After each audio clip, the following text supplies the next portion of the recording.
Bonjour Kaina Baloul, vous Bonjour. êtes islamologue et la première femme imam de France.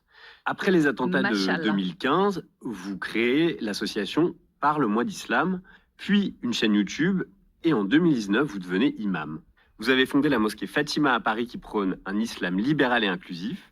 Avant de parcourir votre... Bon, oui, il n'y a pas besoin d'aller plus loin. Je voulais vraiment revenir sur Kaina Baloul, parce que Kaina Baloul, qui est la première imame de France, c'est très beau, mais prôner un islam progressiste, ça veut dire jeter ça. C'est bon? Vous jetez le Coran.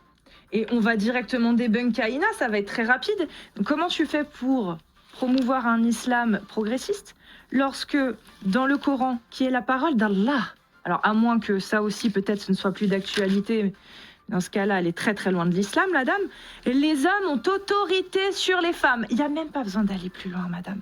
Expliquez-nous, madame Kaina Baloul, parce que apparemment les journalistes sont un petit peu trop sympas avec vous. Et peut-être que ça leur plaît aussi dans leur lutte antiraciste, leur convergence des luttes. Peut-être que ça les arrange, finalement, de vous laisser dire autant de conneries. Un islam inclusif est un islam qui se débarrasse du Coran, d'accord? Les hommes ont autorité sur les femmes en raison des faveurs qu'Allah accorde à ceux-là sur celles-ci. Voilà, il n'y a pas de progressisme, il n'y a pas d'inclusivité et il y a encore moins d'égalité dans le Coran. Une phrase, sourate 4, verset 34. C'est très très grave de faire croire ça, hein, Madame Kaina Baloul. Vous misez en fait sur le fait que les gens ne vont jamais lire le Coran. Vous misez sur l'ignorance des gens. Ça s'appelle comment ça? Du paternalisme, de la manipulation, du mensonge, de l'escroquerie. Oui, ça pourrait s'appeler comme ça. Les femmes vertueuses sont obéissantes à leur mari. Mais c'est un islam progressiste apparemment. Okay. Les femmes vertueuses sont obéissantes à leur mari. Mais apparemment, avec ces propos-là, on peut faire quand même un islam progressiste. D'accord? Bah non, en fait. C'est-à-dire que Kaina Baloul, elle va nous dire « Mais non, ça date d'un autre temps. Il ne faut pas le prendre. » Très bien. Alors, on va commencer à lister ce qu'il faut prendre. Parce que si je vais à la sourate 9, par exemple, à Taouba, et que dedans, je lis qu'effectivement, combattez ceux qui ne croient ni en Allah, ni au jour dernier, jusqu'à ce qu'ils versent la capitation de leurs mains en état d'humiliation. Par exemple... Donc ça non plus, c'est plus dispo. D'accord, donc il faut plus le prendre. Il y a aussi, par exemple, ne prenez pas pour allier les juifs des chrétiens, car ils sont alliés les uns des autres, et nanani. Ça non plus, il faut plus le prendre. En fait, il faut plus rien prendre du Coran, c'est ça. Je répète, les femmes vertueuses sont obéissantes à leur mari. Et si vous craignez la désobéissance de l'une d'entre elles, exhortez-les, éloignez-vous d'elles de leur lit et frappez-les. Est-ce que vous vous rendez compte quand même, enfin je sais que ceux qui me suivent le savent, de... cette escroquerie? Kaina Baloul, d'accord, le discours de Kaina Baloul est un discours mensonger. C'est bon? Ce n'est pas possible un islam progressiste. Ou alors tu mets le Coran à la poubelle.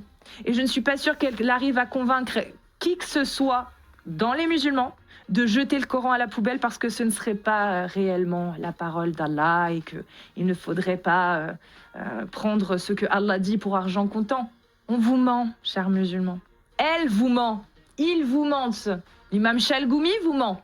En fait, ils vous mentent tous à partir du moment où ils disent c'est pas ça l'islam, alors qu'il y a les textes. Charlie Hebdo, le Bataclan, il n'y a pas besoin de tous les refaire. Samuel Paty, c'est validé par les textes de l'islam.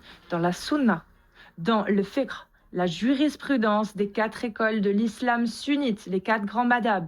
Dans le fiqh c'est les ouvrages de jurisprudence, hein. C'est ce que compose la charia, hein, la loi en final qui est appliquée, qui doit être appliquée selon Allah sur une terre musulmane. Il y a ça dedans.